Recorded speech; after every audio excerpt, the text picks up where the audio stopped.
Calling the 1,774th meeting of the College Place City Council to order.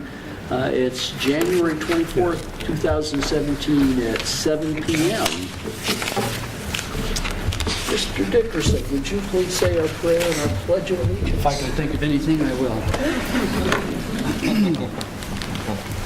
Father, we pause for a moment here just to reflect on the city's business, and so we look beyond ourselves, and we pray that you'll give us guidance as we sort out the issues that are before us tonight. We pray in your name, amen.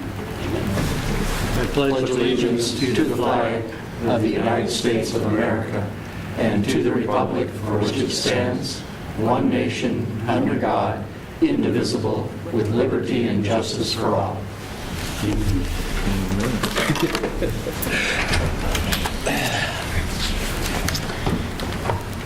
It's now time for a public comment period. Anybody wishing to testify before the College Place City Council, please step forward and state your name and address.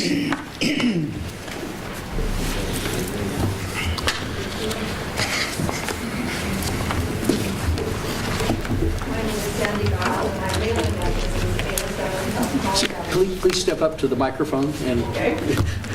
My name is Sandy Bottle, and my mailing address is 807 South College Avenue in College Place. I live up on Weston Mountain, third floor. But anyway, I'm here again. You've all heard me before. No one complains. I'm just wanting to find out if there's been any reconsideration to the redesigning of College Avenue that has left many residents and businesses without parking in front of their homes and businesses. And I also want to again address what I feel is an unsafe corner, 8th and College Avenue. We've asked for no parking signs to be placed on the corner and for the curb to be painted yellow. Oftentimes, cars, vehicles coming down College Avenue making a right onto 8th. There's already cars parked there. The parking is right next to my rental house on the corner. And when they exit their vehicles, particularly from the passenger side, they get out onto my property, they down to the downspout, they walk all over, they leave their garbage and their trash, and I don't appreciate it. I'm just wondering if where we're at with this. Attention is being done, if anybody's talking about it, if there's any plans to reconsider the parking issue, and well, that's my question for this evening. I'm just wondering where we're at with that. I'd be happy to address that outside of council. Okay. Thank you. Anyone else wishing to testify before the College Place City Council, please step forward and state your name and address. I almost said Walla Walla County. I'm sorry. They're welcome to do that too. It's just not. Yes, no, but seeing none, before the council is a consent agenda item. AB 1716, the approve the agenda. 1717, council minutes from January 10th. 17018, purchase of a 17 Colorado pickup. 1719, purchase of an F-250 regular cab pickup. And 17020, emergency management interlocal agreement. I'll move to approve the consent agenda. It's been moved to approve the consent agenda. Is there a second? Second. It's been seconded by Councilmember Nyhagen. Any discussion? Seeing none. Tell me if I'm out of line here, please, someone. But the individuals that just left, there were discussions, obviously. Yes. There was a motion that I made that failed. I did not make that motion. I was part of the, yes, I seconded. Melvin was the first. We tabled it. We tabled any further action For 2 months. for 2 months. So that the snow could go away. We could see how traffic was actually moving. So I'm sorry, once again, the public comment, though, addresses their concern partially. Well, it doesn't address their concern. It shows movement by the council? Well, it basically says the council wants to wait and see. Okay. And the other issues involved in that, I think, would go on and on and on. So it's not a singular issue, obviously. It's not a singular issue, and probably not appropriate for a discussion within council. Okay. But yes, we have done something, but I don't want to end up with a debating contest in council. Okay, thank you. Any further discussion?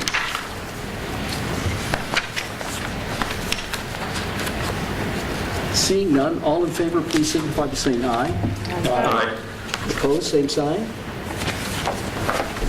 Consent agenda is approved.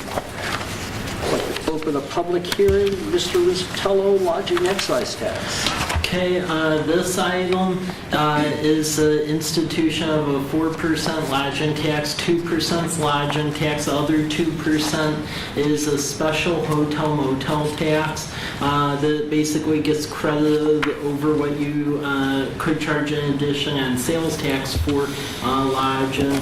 And basically the monies collected with this would go into a special hotel and motel fund, and it would be used only for events or activities which draw tourists here. So basically events or things such as wayfinding or building of capital in which it attracts tourists to the city, or even staffing if we were to do some sort of community event and we had staff tied to that. It would also create a lodging tax advisory committee, and with that it's basically two folks who represent interests who are paying the tax, two folks from organizations who could potentially benefit from receiving funds from the tax, and then a council member. Pretty much the LTAC committee would need to meet to basically decide the allocations per year, and then once they meet and come up with... Hello? Yeah. LTAC? Lodge and Tax Advisory Committee. That, as I was mentioning earlier with the LTAC, that would be the commission that's set up for folks representing the hotel interests, two of those, two from organizations who could utilize the money for events or other things drawing tourists, and then council members. So that's what the LTAC is. And with the LTAC, they essentially would meet once a year to come up with the allocations awarded to certain events, and then the city council would vote either all up or down. Attached to this agenda bill is a draft agreement for folks who would be awarded this, as well as an application. So with that, it's pretty well straightforward. Walla Walla County and pretty much everyone who has a lodging facility has some level of this. It would account for Airbnbs. So right now it would be a marginal amount. The main reason we're doing this is because there are some hotel deals moving through the pipeline, and just so they know everything up front, it would be more conducive to get this done now as opposed to later. Questions for Mr. Rizzatello?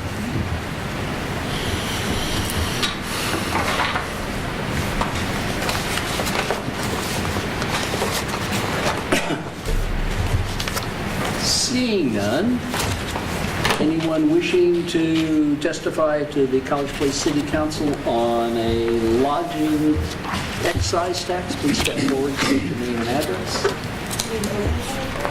think we did. That's how you do. Yeah. Anyone wishing to testify before the College Place City Council, please step forward and state your name and address. One final time, anyone wishing to testify before the College Place City Council for lodging and excise tax, please step forward and state your name and address. Seeing none, Do you need a motion for the ordinance? well, I need a motion to close the public hearing. It's been moved by Councilmember Nyhagen. Is there a second? Second. All in favor? Opposed, same sign. Public hearing is closed.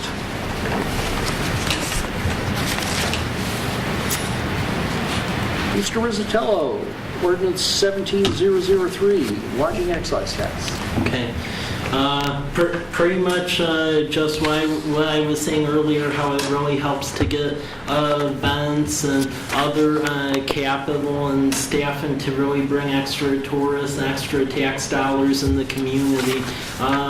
Even in Colfax, it didn't have any real effect on folks staying in the hotels because everyone has this. It's either to what level. Your choice is either lodging tax and special hotel motel or a tourism promotion area, which is a little more regressive. So this is the recommended staff way to go on this. Questions for Mr. Rizzatello? You mentioned that this applies to Airbnb as well. Yeah. Do we have any Airbnb? At least 10. Yeah, yes.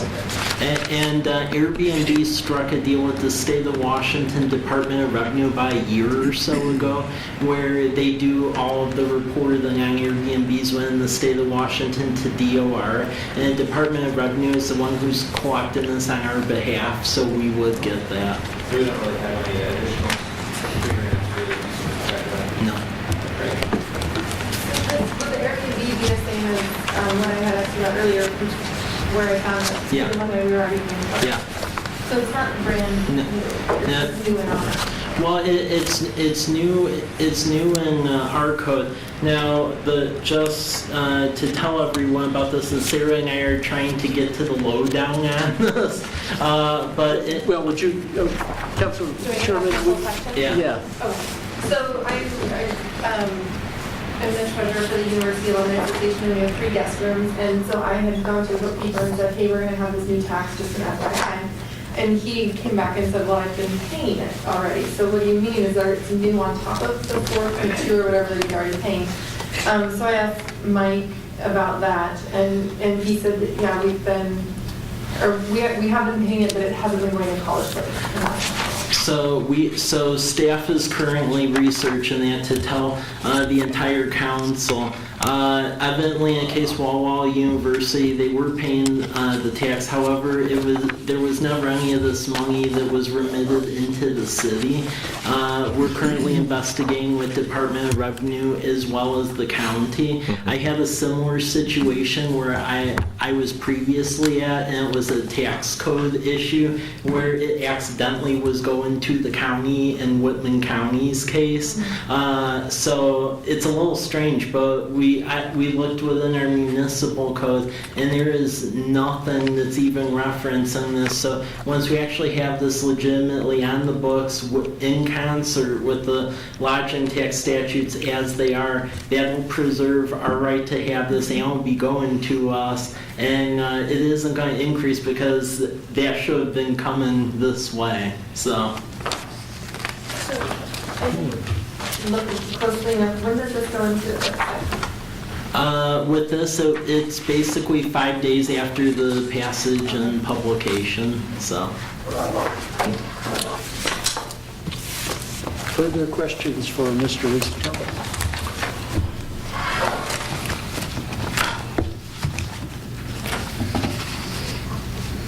Seeing none, is there a motion? I would move that we accept ordinance number 17-003. It's been moved to accept ordinance 17-03. It's been seconded by Councilmember Sherman. Any further discussion?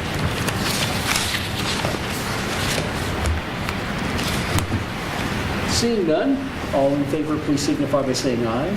Aye. Opposed, same sign. Motion passes. Chief Penfield.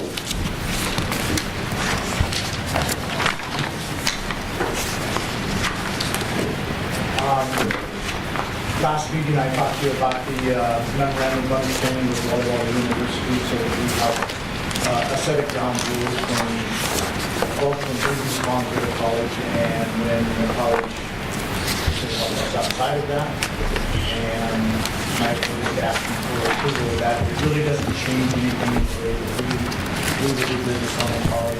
It ultimately gives us the same authority that we have, that we are always in charge of the college. Questions for Chief Penfield?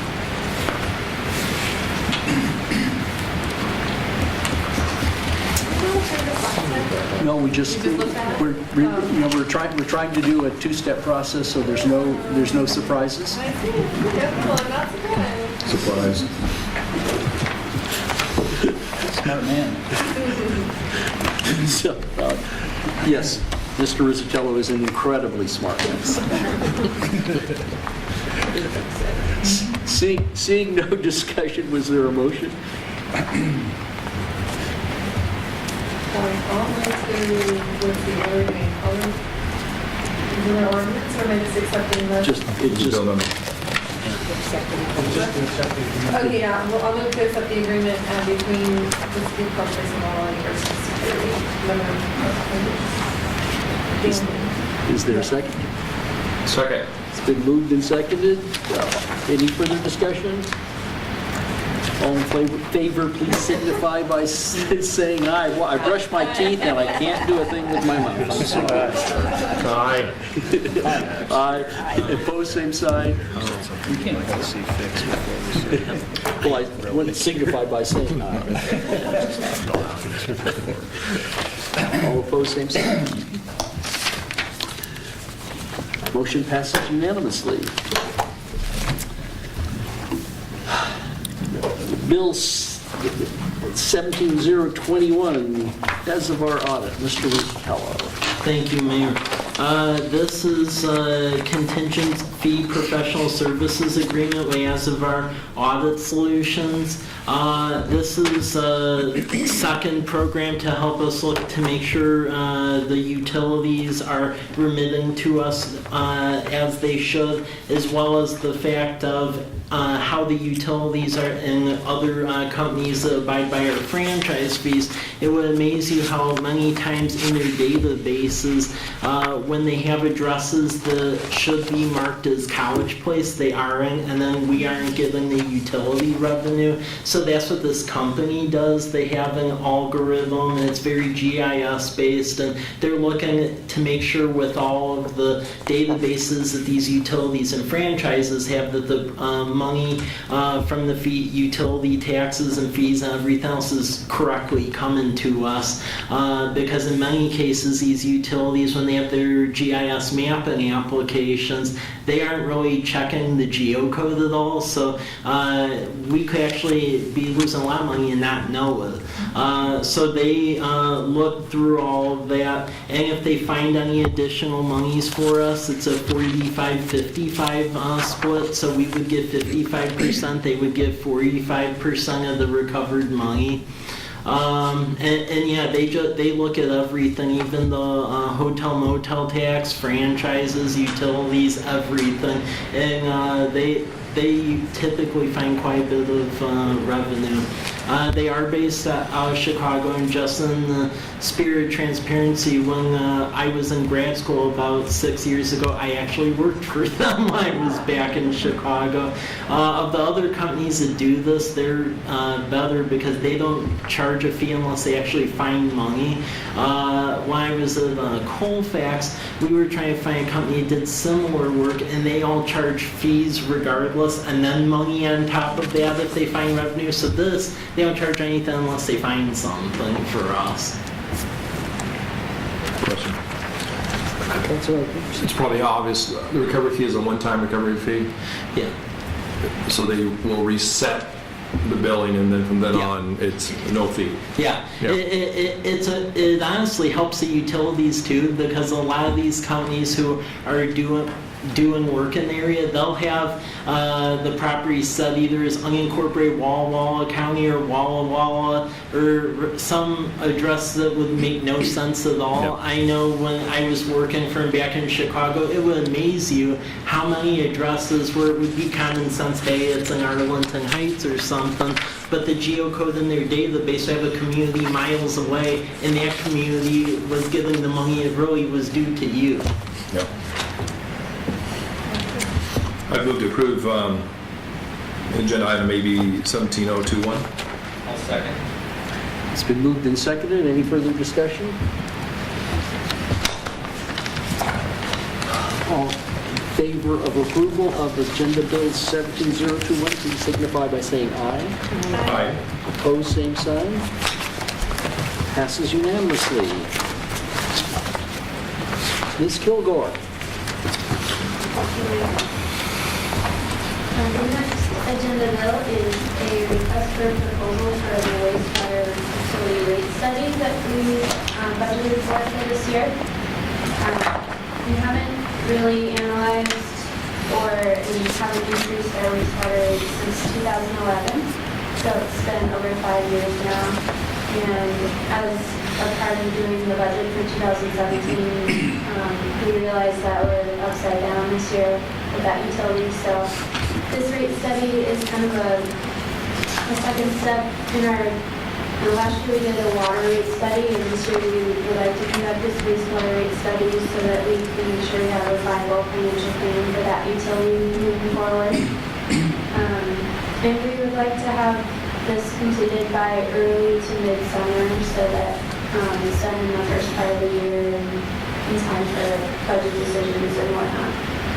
We budgeted $30,000 this year for this study, and I'm sure that's quite sufficient. So we're just asking for authorization to advertise for RFP for this. Any questions?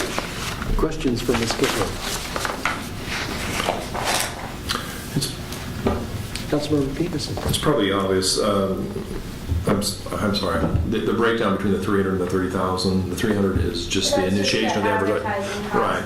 And with the 30,000 being the total fee for the study, correct? Total budget, Ah, yeah. okay. Yeah. Thank you. Further questions for Ms. Kilgore?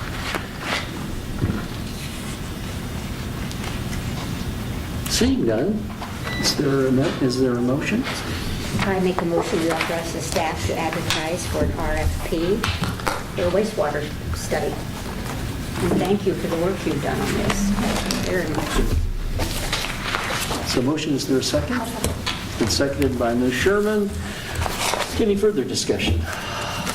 All in favor, please signify by saying aye. Aye.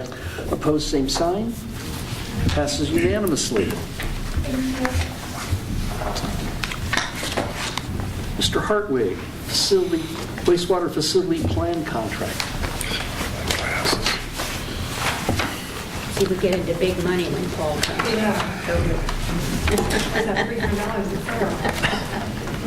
The city has an NPDES permit. I'll say that. I'm going to say that because I wrote it down, because if I didn't write it down, I'd probably forget it. National Pollution Discharge Elimination System. And it's the permit that we operate under so we can discharge. That permit requires us to perform a facility plan amendment. The facility plan, so we advertised for consultants to perform this. We received 4 of them. City administrator and I evaluated those 4, brought it down to 2, and we interviewed, with a committee, interviewed those 2. Members of the committee were Larry Dickerson, Melody Selby, the mayor, Mike, Robert, and myself. And the 2 entities were excellent. We felt very comfortable with either one of them, but we ended up recommending JUB. I think probably for me it was that they've done work for us before in regards to the wastewater treatment plant. Just so you know, because I don't want to just think this is the end of it. They're going to do a facility plan amendment. Once that's done and completed, and then this amendment will look at what the requirements are with the collection, the sewer system, the elements that are going to happen and coming, and the requirements that are coming. And they'll come up with a few options. And then we'll take those and go to a pre-design engineering contract to design to implement the selected option. That one is the requirement. We have to do that one before we can even apply for funding. And then after that, then you apply for funding and hopefully you get another award for the construction project. So this is the first step that's required by Department of Ecology for us to perform. So with that, recommending JUB that the mayor or administrator be authorized to sign a contract with JUB in the amount of $235,000. Questions for Mr. Hartwig?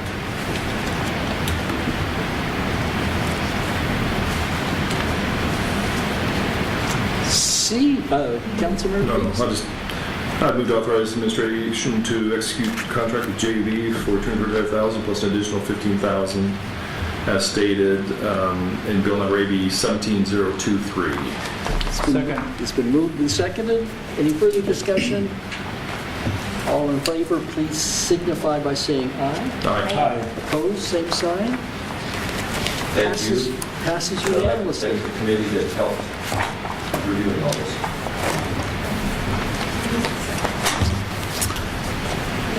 Very.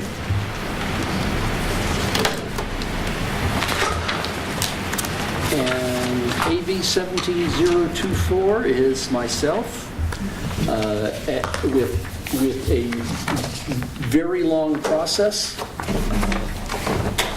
We went through two rounds of selection to select a new police chief. We interviewed 5 potential candidates presented to us by Prothman on the 17th and 18th of this month. After that discussion with the 4 members of the 4 interview panels and some discussion with the staff, we recommended to hire Troy Tamaris, who's a lieutenant with the Washington State Patrol. I've contacted Mr. Tamaris. He has signed a contract with us for a start of the 1st of March of 2017. We do have to have polygraph and psychological testing for Mr. Tamaris, considering he's currently with the Washington State Patrol. We don't believe that will be a particular problem, but it is one thing that we must do, and I have to caveat that.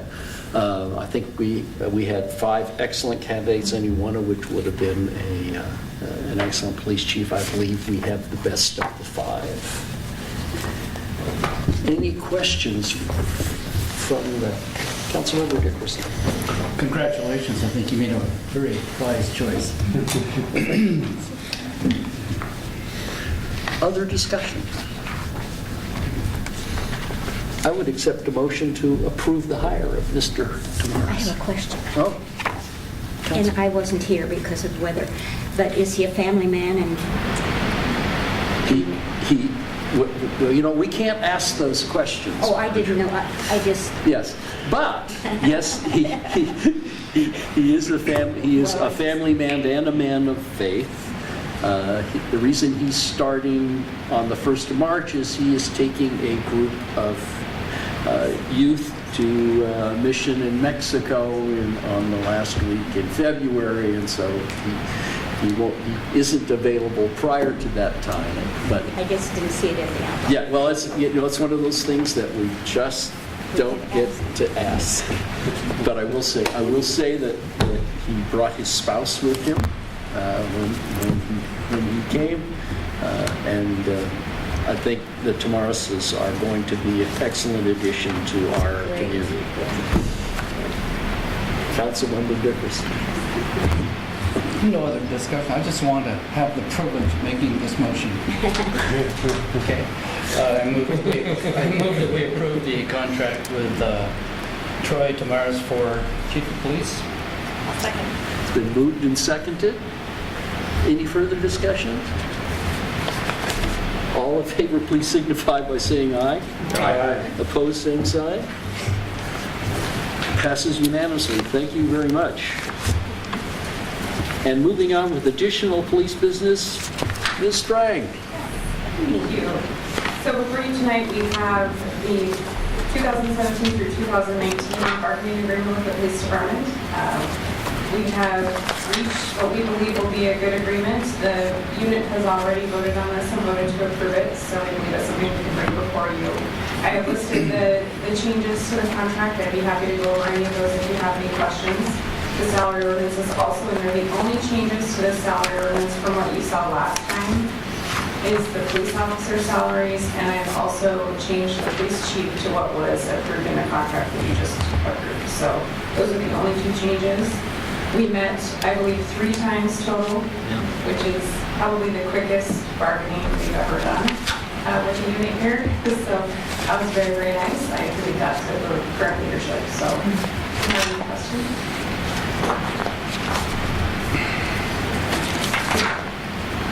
Any questions for Ms. Strang? Is there a motion?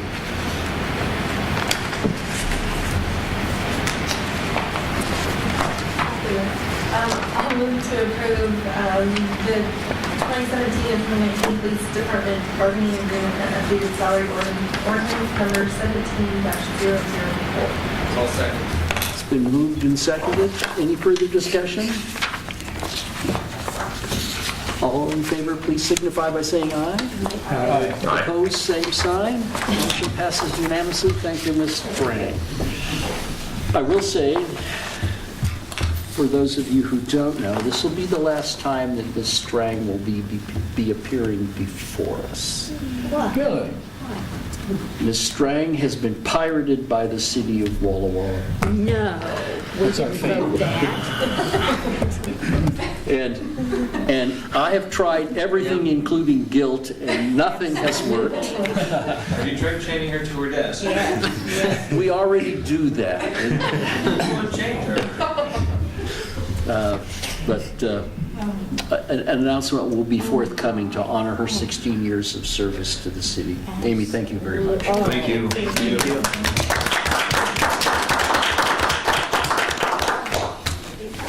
You have been a pleasure to work She with. has been wonderful. Water system consolidation, Mr. Gordon? Yes. Her last day of work will be February 3rd. There will be a party on February 5th. A date to be announced, yes. Quite sound right.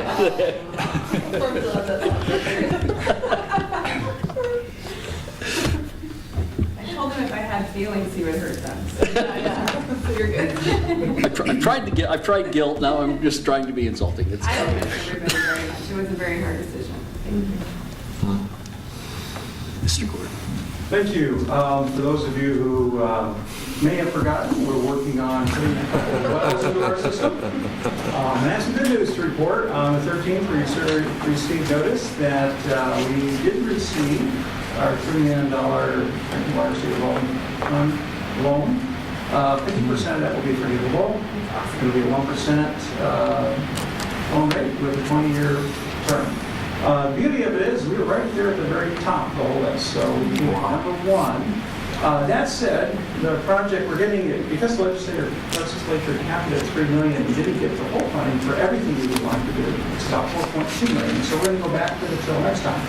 And we're going to try and link this loan application with the next one. This is a negotiated agreement. We'll be sitting down with them, talking to them, and walking through exactly where we're going to be placing those funds. Because we're only getting about half of what we asked for, we're going to be looking at possibly applying for some more funding for the planning further on, maybe deferring the compliance deadlines. There's a couple of options we'll talk to them about. But the idea is to get through the process, get through it in a timely manner, be able to set up a stormwater utility that's been on the horizon for several years, and then ultimately to put into place the whole regional facilities that would relieve individual burden of a lot of our community folks, especially our commercial developments, so that they can just come to the city and get stormwater. You're jumping. Am I on the consolidated? Yeah. You were on the Consolidated Engineering Design I Services. am moving so quickly, I'm into two different ones. Okay, Yes. let me back up. I'm a consolidated. My apologies, these are two very close to me. Yeah. Did I confuse you, Ron? No, I'm saying they're close. Yeah. That was a symbol for close. Sorry. My apologies, let me back up. The one that we're talking about is not the stormwater. It's the consolidation grant. Thank you, Mayor. I appreciate the correction. On this particular one, we're looking at applying for that $3 million. Half of it will be refundable. It is also a negotiated agreement. I think that's where I came off the tracks there. We'll be talking to them about exactly what we plan to be doing with that process. If it turns out that we do not have full funding, again, we'll be going back to them for that second loan. We're hopeful that that will occur. In the event that we're not successful with that, we are still also looking at legislative requests through the legislature for $900,000 that would reduce the city's costs substantially. And then on top of that, as a part of this request for proposal, this is really just the engineering design part of the process. We would like to factor in the possibility of actually doing design for well number 2 as well. If you remember, that's also what we're having problems with. We are receiving requests for proposals this Thursday on that. We'll be looking at, through that study, how the well number 2 is coming up off the wellhead. If it turns out that we have a substantial issue, we think we do, we may factor some of that design into this particular contract as well. So we have some options there. So what we're asking tonight on the water system consolidation agenda item, closely related to the next agenda item, is in fact the authorization for staff to go out for request for proposals. You'll see this again when it comes back, once we get proposals from our different consulting firms. Questions for Mr. Gordon? So, we've talked about this numerous times. This amount will cover, can you just briefly, the items, the bullet points of items that this will address? Sure, that's a good question. This particular project in total was going to address the relocation of well number 1, which really is completely out of service right now. It'll go down and be resituated, assuming that the site works out and we don't have any issues there. We don't think we will. At the Christ Community Fellowship right across the road from Walmart. It'll also include a loop line that goes all the way from Tomarson all the way up to College Avenue near the high school, so that we have a completely looped system through there. That was part of the system benefit that we sold, as it were, we pitched to the Department of Health in order to be involved with this program. So those are the elements. In terms of this part of the project that we're asking for tonight, that's just the design part of that whole project. We're looking at probably the total amount of engineering funds that we estimate for this, including design and then construction engineering, is about a little shy of $500,000. Typically, we say it's about 10% for both of those, or 20% of a project. In this case, we're looking at a little bit less than that. So, Good. Other questions for Mr. Gordon on the well? Yes. Seeing none, is there a motion? I will wholeheartedly motion to approve item 817026, water system consolidation engineering design services, request proposals. And I'd like to thank Robert and the rest of our staff for all the extra work they put on this and all that extra work. Thank you, Mr. Cleveland. Is there a second? Then seconded by Councilmember Nyhagen. Further discussion? Seeing none, all in favor, please signify by saying aye. Aye. Opposed, same sign. Mr. Gordon, Regional Stormwater System Plan. Yes. Thank you. This is kind of being revisited now, isn't it? Apologies. Really, these are very simple in the sense that they're both negotiated agreements, they're both RFPs.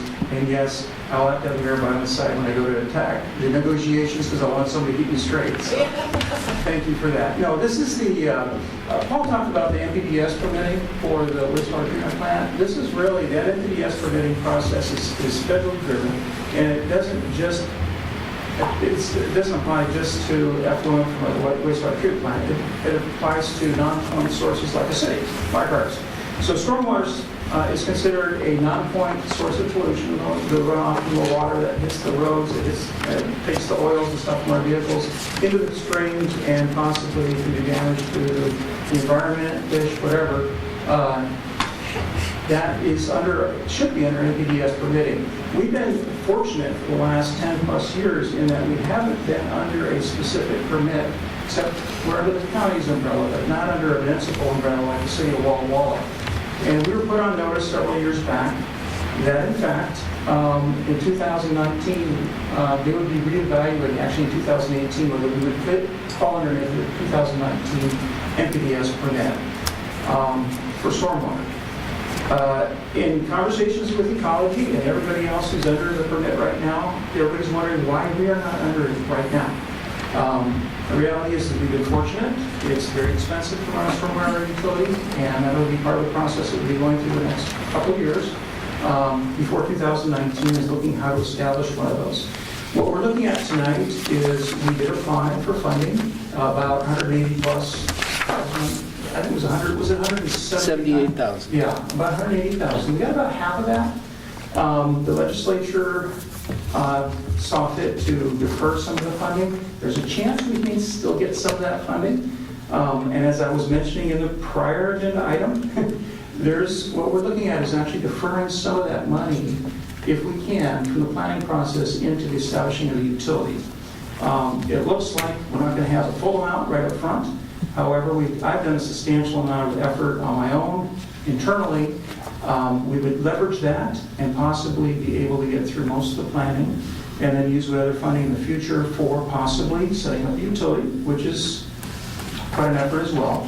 It's like setting up a water utility, like setting rates and so forth, it's like setting up a sewer utility, wastewater utility. And then finally, after that, we're going to have to design facilities and we're going to have to put them in the ground. So we'll have a discussion with them as to how that funding can be used. The idea is to leverage as much as possible. We may end up deferring, like I mentioned before, some of that effort to see if we can get a little bit of leeway in the compliance so we can apply for some more funding over time as it becomes available. So there's a couple of ways we can go, but again, it's a negotiated agreement. And at this point, what you're looking at really is authorization for staff to go out and request proposals for the design, I should say the design in this case, the study for setting up a stormwater utility. Okay. You will be getting more engagement as a council as we go through this process. This is a policy, some of these are policy decisions. It depends a lot on how we want to move forward in terms of what level of subsidy as a city we want to give to our customers. Whether we want them to take care of the stormwater on their own land or whether we're going to take care of it. The direction we're going right now, presumably, is to kind of make it a regional facility, and we'll take care of it, kind of like our other kinds of utilities. But we don't have to go that road. So there'll be a lot of back and forth between you as a council and our consultant and staff, that process. So right now, just a request to go out for proposals to do a plan on our stormwater. Councilwoman Dickerson. In CARS project design, did we allow for any storm drain systems to be put in? Or another way of asking is, will we have to tear up any of the new streets? The way we're looking at it, no. By using a regional facility, we would be pulling. The reality is that when water flows downhill, we're not going to pump it up these limited amounts if we absolutely have to. So our streets are where they're at. And the water flows are where it flows. Our potential is to pick that water up where it spills out of our streets and then treat it there before it goes in the creek. That would be the idea. So the intent is no, not to have to tear up anything. They did do some stormwater design as they did the CARS project, but what they did is they took a look at what the previous roads were like in previous services. You look at the new services, and look at the net impact as a result of that. It was very minimal to none, and so the requirements for our particular project weren't very high. However, that said, we don't have a stormwater utility. We are dumping water into creeks, and they're going to want us to take care of that. So that's where we're at today. I think they understood and realized that this is going to be deferred. It is being deferred. Now we're going to have to grapple with it and take a look at it. That's a good question. Other questions for Mr. Gordon? This is just, if you think you heard a lot about wells, Just wait. just wait. This is both going to be complex and expensive. Is there a motion? I move that we approve agenda bill item 027. Second. It's been moved and seconded. Any further discussion?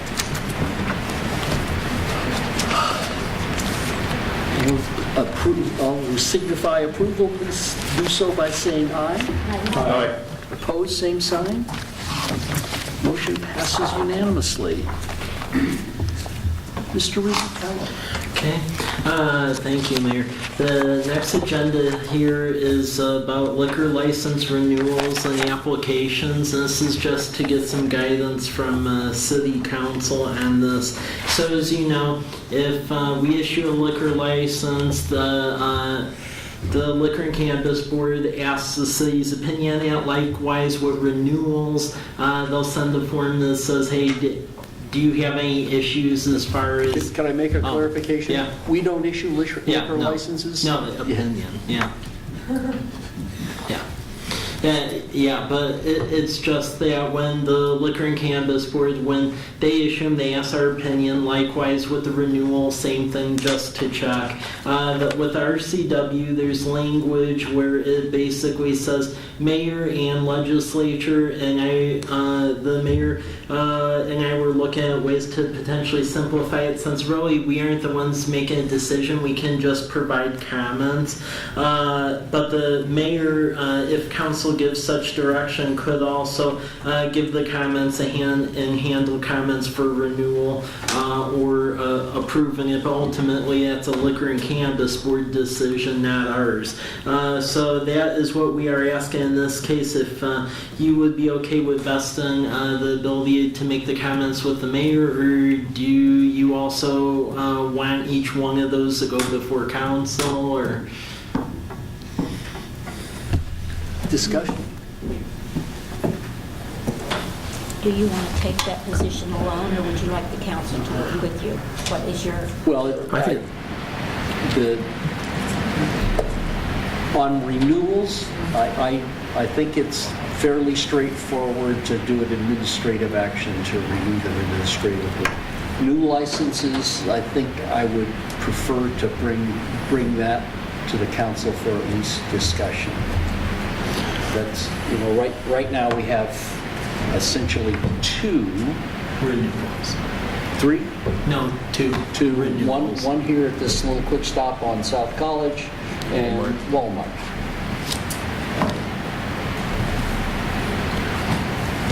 I think that's fine. I think the future ones, I agree with you to bring a discussion. I was communication on priority liquor revenue bill HB 1113. That was an interesting article that I just read. Without going into the detail of that too much, but the tying in of cannabis and liquor licenses, I think going forward we're going to be probably looking at that to see the restoration of the taxes off of that, or if we are going to forego it. And so I think that's very appropriate that we look at those individually going forward. Is my personal thoughts on that right now. I'm a little concerned about the current proposal on this, particularly on how they want to tie cannabis licensure to liquor taxes. Or the restoration of taxes. Restoration of taxes. Yes. So we'll see where that goes with the legislature. AWC thinks that's a non-starter. Yeah. You know, no man's property or income is safe when the legislature's in session. Can't remember which one of our founding fathers said that, but nonetheless, my intention would be to bring all new licenses to them. And then we'll have to, as that comes out of the legislature, we'll have to consider how we deal with cannabis, if we want to deal with it at all. Right. Councilmember Dickerson. So does anybody know or remember how this has worked in the past? Because I don't remember council being involved at all.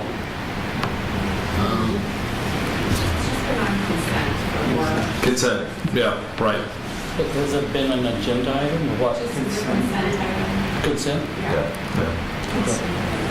Yeah, well, there's only been only one. Yeah, Even Walmart? yeah, that's the only way to be the only one. That's right, that's because they This one's changed just- the laws about who can retail.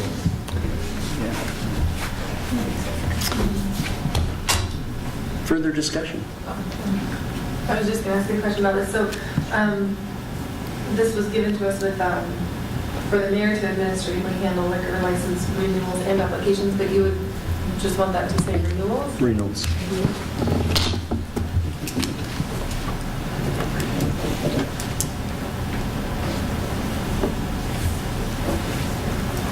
Well, then I would, I'll make a motion that we allow the mayor to administratively handle liquor license renewals. Is there a second? Second. Been moved and seconded by Mr. Bobbitt. Any further discussion? All in favor, please signify by saying aye. Aye. Opposed, same sign. Passes unanimously. Mr. Ricard.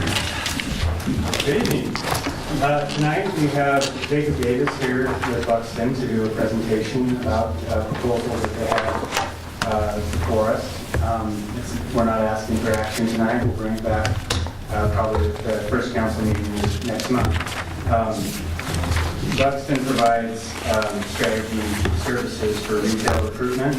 So they, in a nutshell, have access to data that the city does not have access to regarding sales in our region, where those dollars are coming from, where outside of our community, where they're and what they're buying. And so it will be a very powerful tool for the city when we are out there recruiting retail businesses. The proposal is a 3-year contract totaling $150,000. And so we're excited about it. And without further ado, I'd like to present Jacob Davis here with Buxton to go ahead and just provide us with some background on this proposal. There you go. Thanks.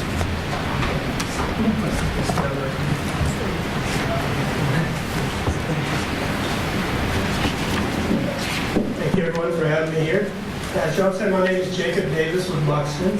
I'd bring everyone up to speed as to how I really got here. I actually started some discussions about economic development with Pat Ray, the former city administrator, back in the end of 2015, which led me to coming out here and deliver a presentation in February of 2016 to really inform everybody of what we do in retail recruitment and local business retention and how we can go about identifying what shoppers are actually leaving this community to shop elsewhere for, and then identifying that appropriate retail that will actually meet the demand of not only your local consumer, but also your workforce population, your student body here. So that also led me into continue those discussions with Mike recently, and he asked me to come back in here and discuss those matters again. So for those of you that aren't familiar with Buxton, we are an analytics company. We provide answers to the healthcare sector, the private sector, and the public sector. So we're able to leverage 22 plus years experience and partner directly with retailers in order to help communities like yours with their retail recruitment needs and local business retention.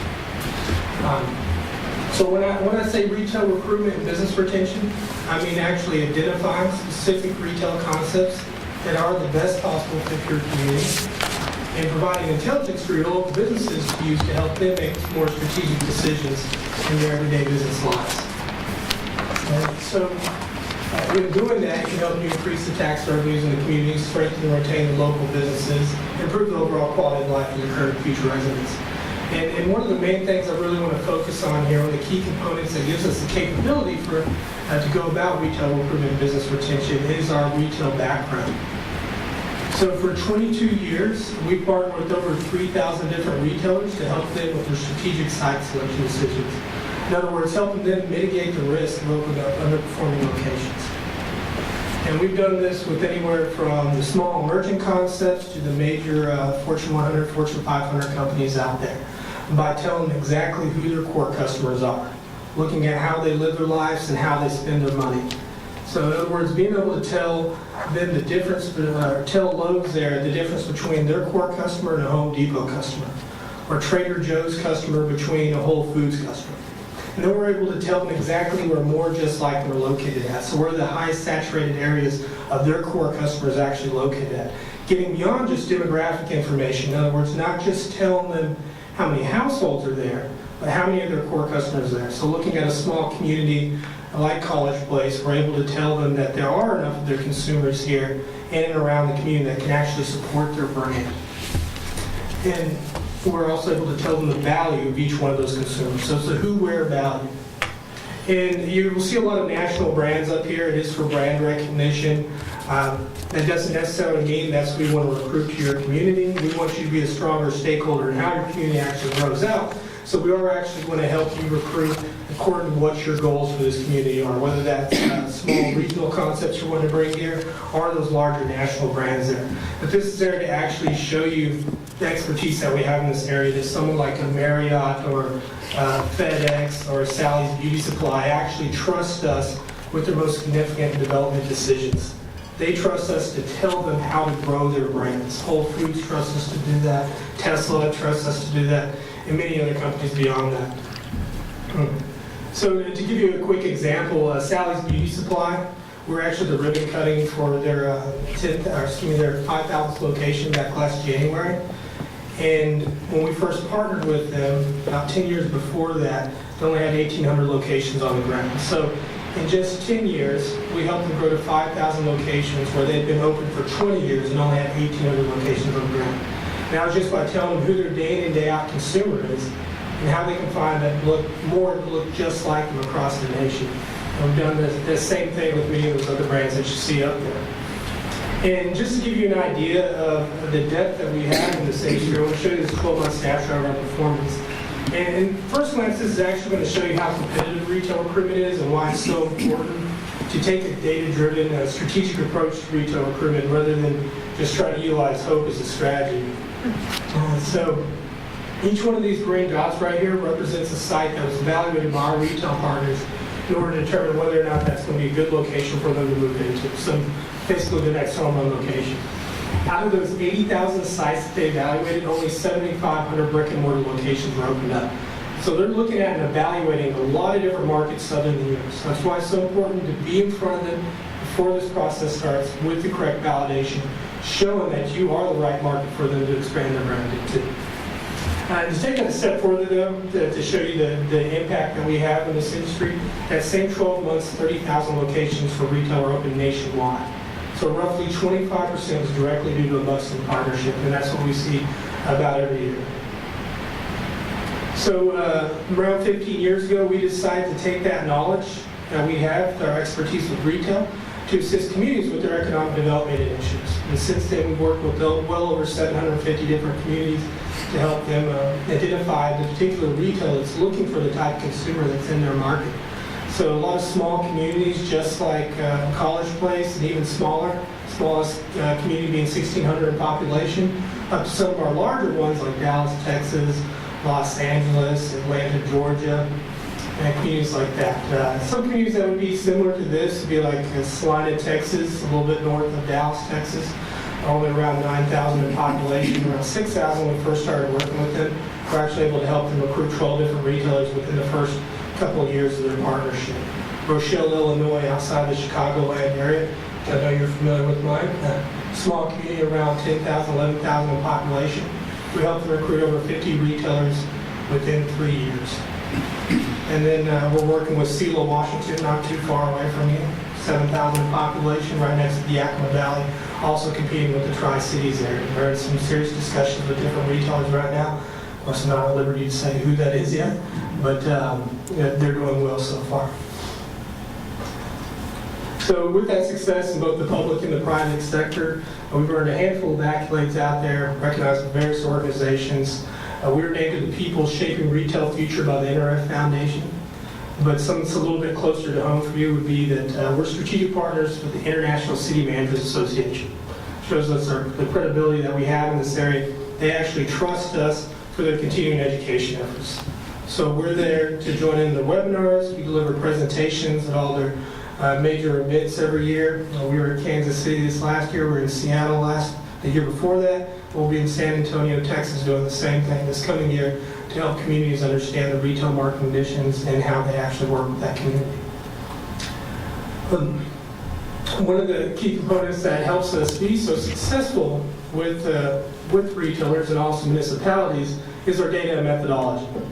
So we're the largest aggregator of consumer data in the nation. We actually source over 250 data sets in-house. We're partnered with the world's largest credit card processor, and we can see every household in America and up to 7 individuals per household. So we can actually tell you specific brand preferences in households. But really the most important thing to take away from this, though, is the reason that those 3,000 plus retailers have worked with us in over 750 different communities is not just because we spend millions of dollars on data every year, but it's because we know what to do with that data. And we can actually make sense of that data for your community, the same way that we do for those retailers. So that same analytics teams that are back there putting together plans for those major brand retailers out there are also there to put together a plan for your community. And we're also there to help you implement that plan as well. So again, we make sense of that data. But this data can be utilized in different areas other than just retail recruitment, which is what this slide shows right here. I didn't mean to click to it so quickly, but this right here basically shows that we can unify all your departments under one proprietary platform. And I'll go into a little more in depth about that proprietary platform in a moment. It's a software platform that allows you access to all of our data. We own all of our data. We're not having to go turn around and purchase this and bring it to you afterwards. We give you full access to it 24/7. So that information can be utilized for city service optimization, city planning. So if you look at city service, libraries, parks, recreation, your emergency services, for city planning, help you understand your race and ethnicity trends, the new mover impact as your community grows, healthcare supply and demand gap information. We work with over 300 healthcare specialty facilities and hospitals, so we're able to leverage that knowledge to help you understand your healthcare and supply and demand gap in the area. Rochelle, Illinois also utilized that to help them become the leader in healthcare for their particular area. But back into retail recruitment, though, I just wanted to point out the other areas that data can be utilized within the partnership. But within retail recruitment and business rotation, what we're able to do with all that data is actually give you the same type of answers that we empower our retail partners with. So telling you who your consumers are here, where they're actually located at, and the value of each of those consumers for that particular organization that you're trying to recruit into your community. So we help you think more like a retailer.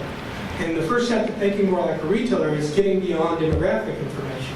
If you see these two guys up here in the slide, they look exactly the same demographically. So that doesn't really tell a retailer if you're actually going to shop here in their store or if you're going to dine in the restaurant. Age, income, marital status, they're the same. So every one of those black dots right back there on the picture of our software platform represents a household that holds everybody that looks just like them demographically. You kind of think about that, your nearest neighbor probably looks the same demographically, they're around the same age, might be the same marital status, same home value. But you might have completely different types of clothing in your closet, different types of shoes, different types of food in your refrigerator, different furniture. And those are your consumer habits, and that's what we actually look at, consumer analytics. That's where a retailer can actually uncover opportunities that are available in your market. So if we look at them again, actually assigning some traits behind it, and through the lens of a retailer, through consumer analytics, we can see that they're two separate individuals. We can see the guy over here on the left now shops at Sam's Club. He drives a GMC, eats at Chili's. We can see Tom King over here shops at Costco. He drives a Volvo, eats at P.F. Chang's. So completely different people. And now that picture in the background has dispersed out to a much smaller number of people. So every one of those red dots back there now represents a household that contains someone just like a Tom King, the gentleman on the right. So what we can do with that information, again, is leveraging our experience with those retailers and tell you who he's a core customer for. If we look at the fact that he has 3 children, prefers movie theaters, along with a lot of other analytical information that would pull in for that, we can see that he looks like a core customer for someone like an AMC, a theater type concept. So we can show that theater concept where every household, just like a Tom King, is located out there. Each one of those red dots up there represents a household just like Tom King, so that theater knows that they can locate a high saturation of their core customers in that area. And we can also tell you how many of these consumers are actually in the area that make a difference to that particular concept as well. Because a retailer needs to look at your, not at your political boundaries, but rather at a drive time trader. You're only around 9,000 in population within your political boundaries, but within a 20-minute drive time trade area, you're around 62,000 strong in population. So there's quite a bit of opportunity in this area. That's where we're able to show that retailer. And because of our retail experience, we know exactly what size of a drive time trade area each one of those concepts needs to look at for your community. We know that somewhere like a fast food or a fast casual concept like a Chipotle only needs to look at around a 10-minute drive time trade area for your community. But somewhere like a hardware store like a Home Depot or a Lowe's is going to look at more like a 25-minute drive time. Depending on the density of your area, it's probably actually much larger for this community, but it's something that our analytic team would determine for us. So we can take that information and combine it with other types of information, actually cross-reference it with our database of the whole world of retail out there to narrow it down to those concepts that are actually looking for that type of consumer that's in and around College Place here. So once we've narrowed it down to those retailers that are actually looking for that type of consumer that's here, we can take each one of those apart and look at all their individual needs that are specific to that particular retailer. So things like the type of accessibility they want.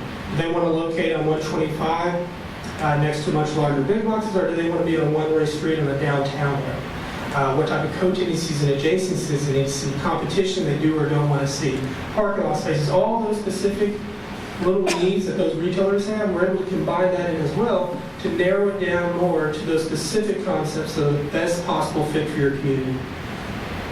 And once we identify those concepts, we can actually make the initial reach out to them, let them know that we've actually validated your community as a good spot for them to expand their brand into. And beyond that, we provide you a pursuit package that's uniquely tailored to each one of those retailers' needs. And all this information is provided to you through our proprietary software platform that I mentioned earlier. So along with all that information that I talked about, city service optimization, city planning, healthcare, you're also able to make your retail recruitment efforts actionable through a software platform. We took something as large as retail recruitment and put it in the palm of your hands. This is just a picture of our mobile version right here that you can pull up on your smartphone or a tablet.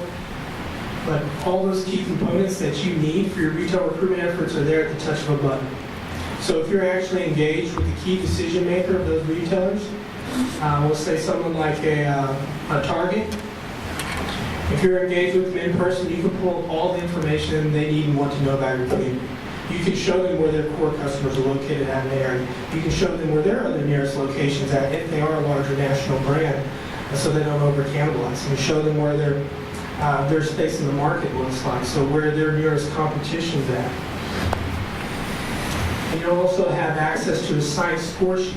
As we create the methodology that retailers use today for their site expansion needs, we've been able to actually score their key components that they're actually looking for within your community against their existing locations to show that they've been here before and they've been successful in those type of efforts. So we can compare your community to your existing locations in terms of customers, demographic, competition, area draw, and accessibility.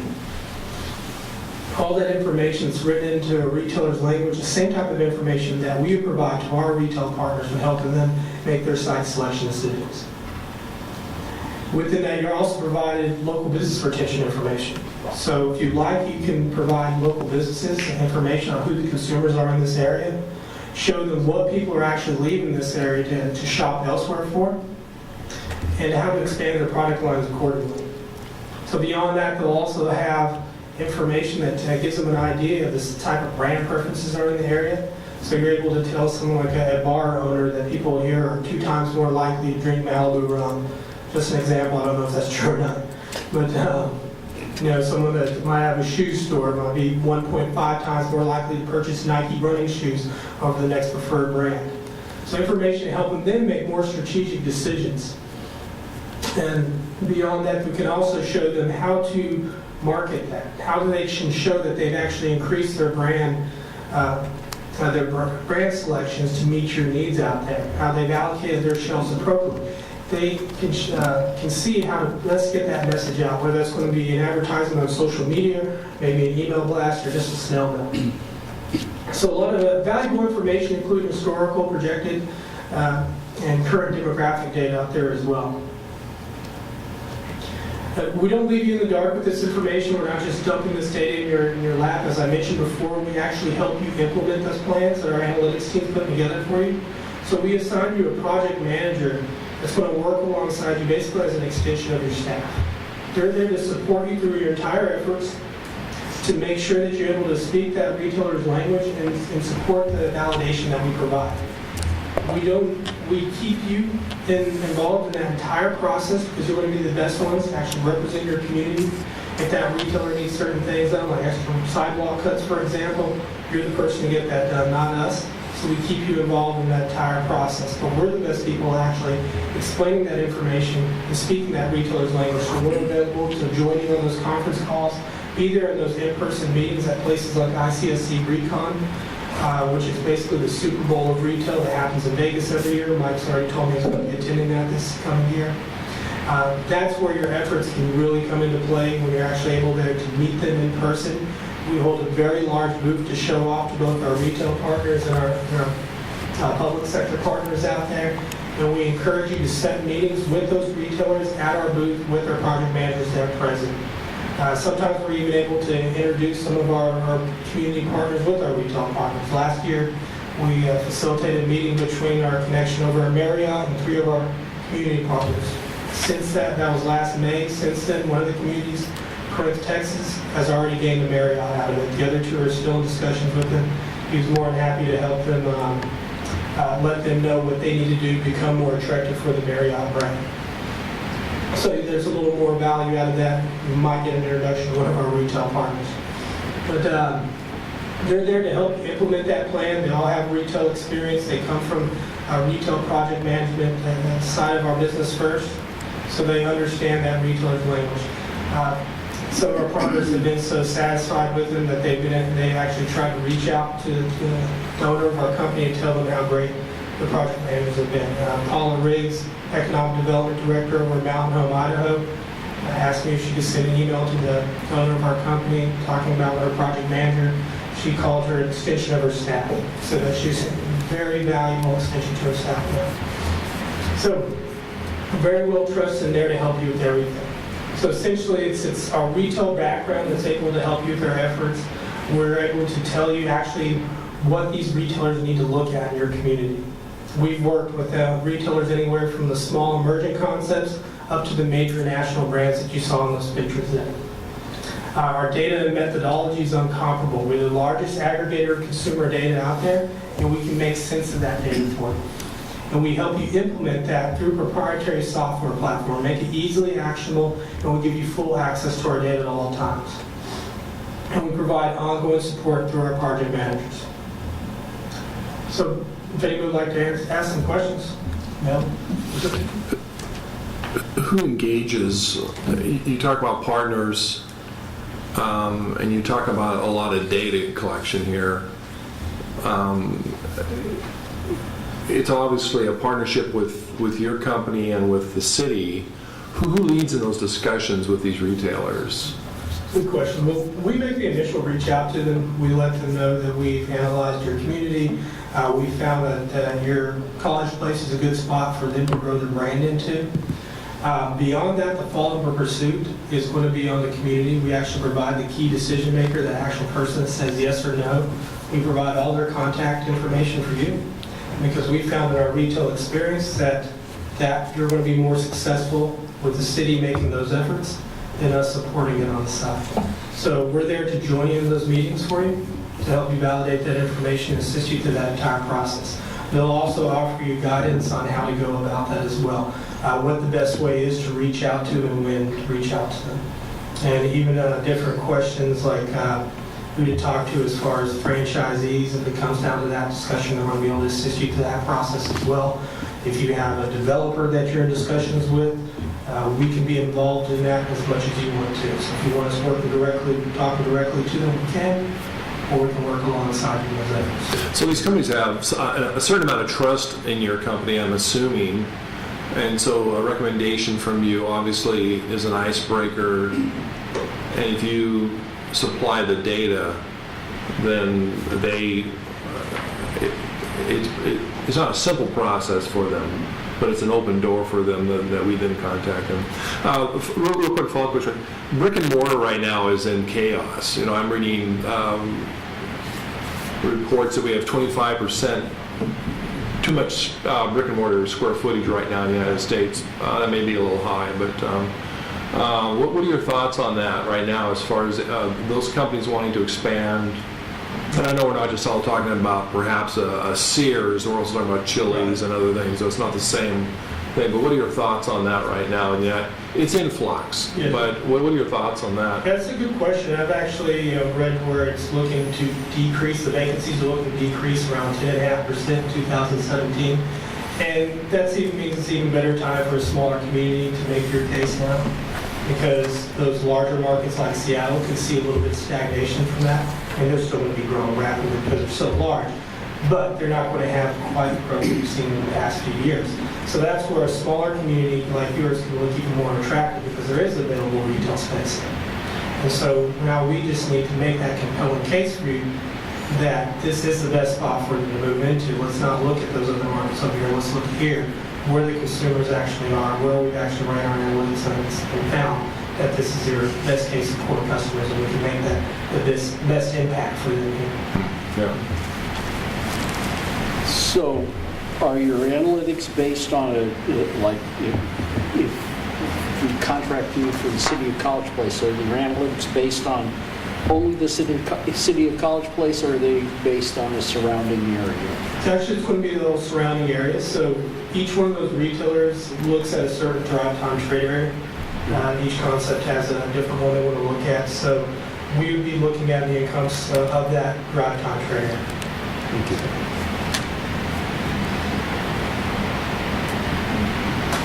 Other questions? Thank you very much.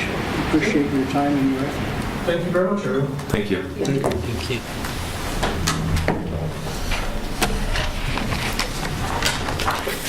Finally, on the agenda, I sent you out a copy of proposed committee assignments. What? On email.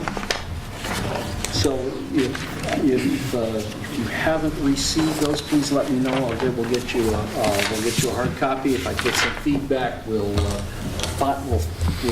firm those up in the first meeting in February. Looks real good. You're looking for a yes, no? Yes, no? Yes. Go away. Handle it. Everything on the consent agenda and don't need any committees. Well, that's I tried to balance out y'all's workload. Ms. Sherman was on about 1 million committees. Yeah, they're Well, interesting. everybody gets a turn, I did Valley Transit for years and years. Yeah, so we will finalize those next time. Any items for discussion by the council? Move we adjourn. It's been moved that we adjourn. Is there a second? No second, so I guess we'll see a second. She'll second it too. What? She'll second it too. Well, I'll give you a second if you say. It's, Oh, I thought I said that, sorry. it's been moved and seconded. All in favor to adjourn, please say aye. Aye. We're adjourned.